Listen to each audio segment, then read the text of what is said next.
yesterday we read Martin Luther King's I Have a Dream speech, and today is the day that you start analyzing that speech. So this Edpuzzle lesson will tell you what you need to be working on for the next several days. So when you open up the assignment, it will say you have several days to complete it. It's due the 17th, which is a week from Wednesday. You're completing this Edpuzzle lesson. Do step 1 first. You need to know these literary terms for Friday's Cats.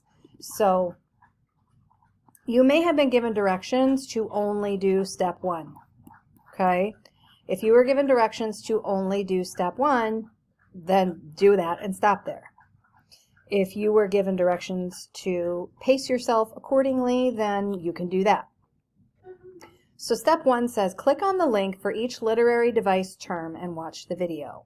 Then in the definition box, write a definition for the literary device. You will be tested over these terms tomorrow. These are terms, for the most part, you should already know. Most of it, if not all of it, is going to be review. And your cats tomorrow will be over these literary terms. Okay? So step 1 is this. You have several boxes, and they all have a literary term at the top. So what you're going to do is you're going to click on the link. If the link won't work, please email me to tell me. Don't leave a Google Classroom comment. I may not see it. So just send me an email and I will fix it as soon as possible. So you see here it says, what is personification? These are all short videos, okay? Take a look at this tree. When the tree branches hit the window, someone can describe this scene like this. The branches knocked on the window. Okay, so basically I've given you a video about personification there to help you understand what personification means. So you're going to watch the whole video, and then in here, in this square where it says definition, you are going to type a definition of personification. In this case, it's when non-living things are given human characteristics. And then you ignore all these other boxes because you're not doing those ones yet. Okay? So step 1 I want you to start with is just this. Click on the link for each literary device, watch the video, and in the definition box, write the definition. You need to understand these definitions for the cats tomorrow. If you have been told to only do this today, then I want you to stop this video now, come back and finish it tomorrow. Okay?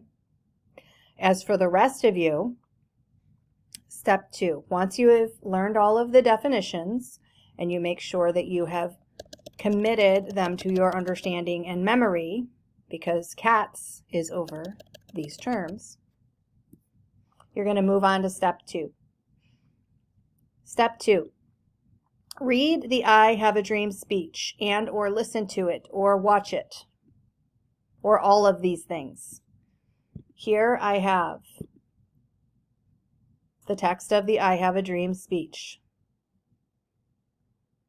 I want to point out to you that I have put a lot of links in here so that if there are words that I think either you may not understand or I think it's important that you understand them, I have linked them to definitions and meanings and etc. So, like it says here in the second paragraph, 50 years ago, a great American, what great American is he talking about? Maybe I'll click the link and find out. Oh, he's talking about Abraham Lincoln. In whose symbolic shadow we stand today. How are we standing in his shadow? Let me open this and find out where they're standing.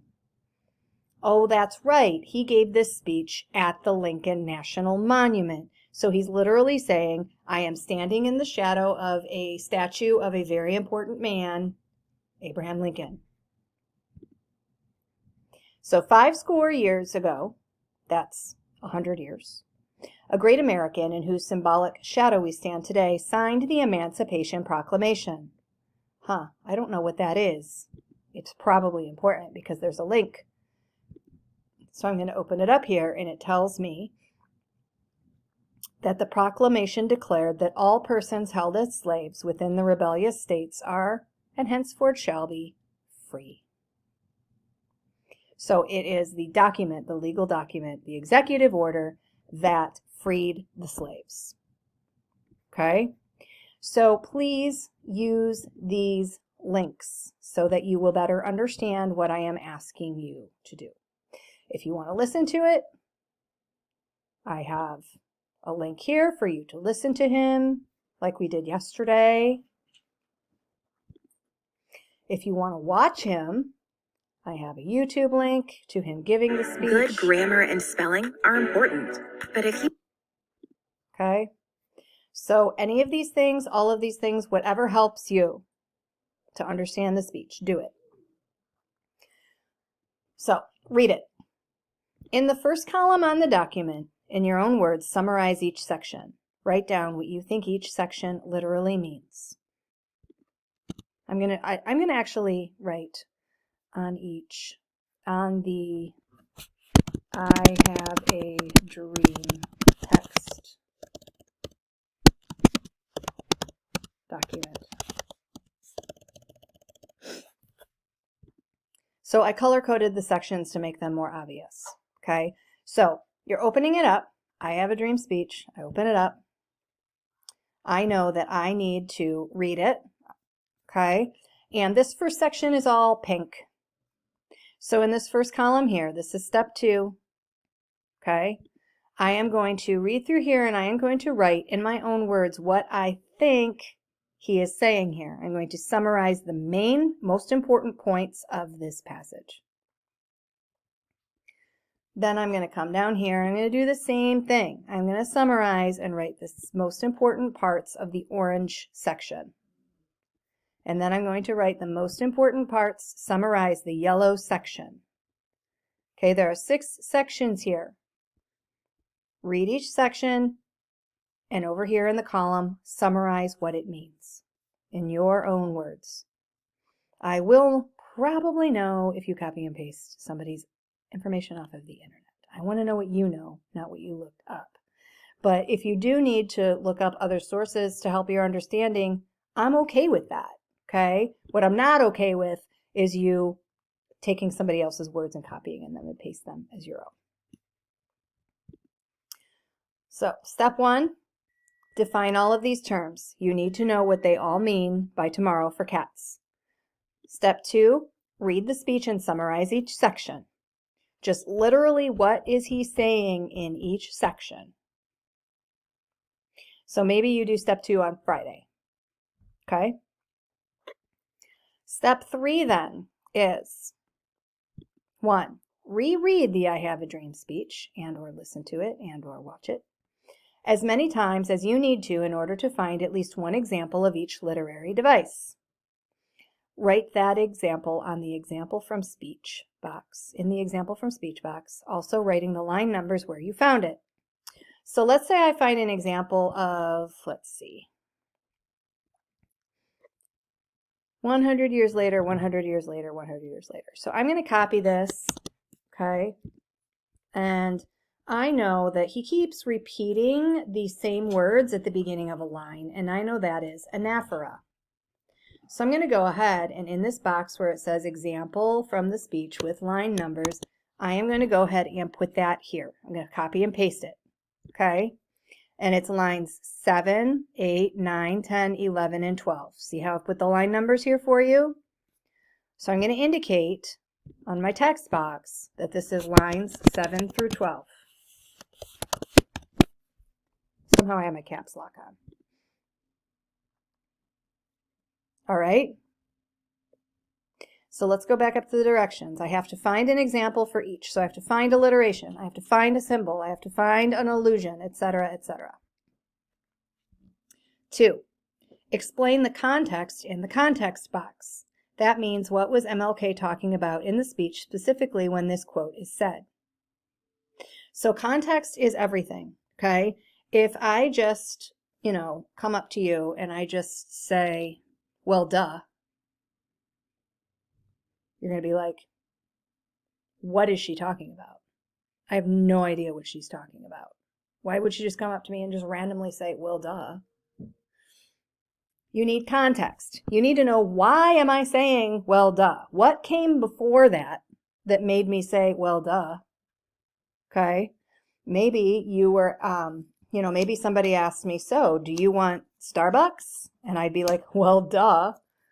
Okay. Which for me would mean, obviously, I want Starbucks. Okay. But if all you hear are those two words, well, duh, you have no idea what's going on. You need the context. The context is, somebody asked me if I wanted Starbucks. They know me well enough to know that they shouldn't have even asked that question. I mean, like, ask me a serious question. Duh, of course I want Starbucks. And now they know that, yes, I would like them to also pick me up some sort of like triple caramel grande latte thingy that's delicious. Okay? So here's what I'm going to do. Okay? I'm going to go down here and I'm going to say, all right, so, but 100 years later, the Negro is not free. 100 years later, the life of the Negro is still sadly crippled by the manacles of segregation. And I know those are handcuffs because I've looked and clicked the link. And the chains of discrimination. 100 years later, the Negro lives on a lonely island of poverty in the midst of a vast ocean of material prosperity. 100 years later, the Negro is still languished in the corners of American society and finds himself an exile in his own land. Okay, so here's the context. I know, because I've read the speech more than once now, I know that here King is talking about how it's been, 100 years since slavery was ended, yet the black people are still suffering in many, many ways. And it needs to end. Okay? I know that that's what he's talking about in this part of the speech. I know that because I've read it, because I've summarized it, and that's what I'm going to put over here. That's the context. Okay? So, step 3. 1, reread, find an example of each literary device. 2, explain the context. What was he talking about in that section of the text when he said these words? And then 3, interpret the meaning of the quote in your own words. Why does Martin Luther King use this particular literary device in this example? What does it do to strengthen the meaning of his words? What point is he trying to make? So here, here's where you really have to put, remember when you were a kid and they would say, put your thinking cap on? I actually had a teacher who would make us act like we were putting on a cap and tie our thinking cap. It's ridiculous, but here's where you have to put your thinking cap on, or your thinking hat, or your sorting hat, or whatever. And you have to really consider, okay, so I know that he's using an aphora here. He keeps saying 100 years later. So if he keeps saying 100 years later, that must be really important because he keeps repeating it. Okay? And I know that he's talking about how slavery was supposed to end 100 years ago and that there's still all these problems, even though black people are not slaves anymore. So maybe I think he uses an aphora, the repetition,